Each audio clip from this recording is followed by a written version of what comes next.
walking into the main door leading into the boathouse. There's still work to be done in a few areas are not up to date. As you can see here, there's some of the bays in there. Overlooks the Iowa River. Boathouse costs $7.23 million.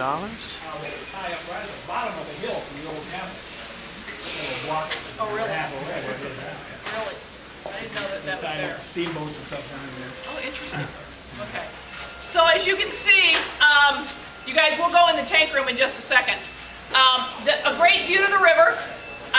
We had the opportunity that when we were studying this particular project that we actually went to the East Coast and looked at 9 boathouses in 2 days. And we took all the best of those things and the things we didn't like and tied them into these particular areas. So the view to the river, the closest to the river, is really critical as you lift out the shells, because an 8, where you have 8 people in a coxswain in the boat, so there's 9 people, they're 60 foot long. And they weigh about 200 to 250 pounds for an 8. And to get them to the water as quickly as possible is really critical. And so, as we'll be able to see when we get down to that particular level. The other thing is that we built this building to flood. And so everything on this particular floor is floodable.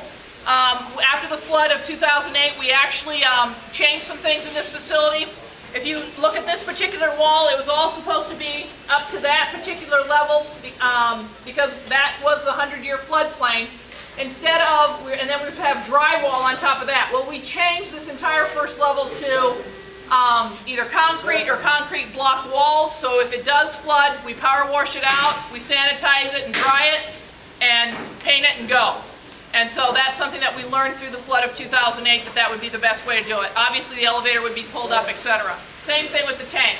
So over to the back here, we have an office for our club program, and then there's a restroom. The other thing that we did from a flooding ability is all the mechanical things are upstairs. So they were all to be downstairs.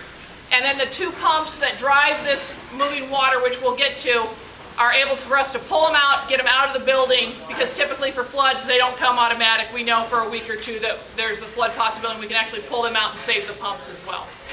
Where we're going next, because it's a little louder in there, is the tank room. Not every boathouse has a moving water tank. Some of them have a tank, and the way the water moves around is by simply the power of the people rowing it. Ours is actually moving water.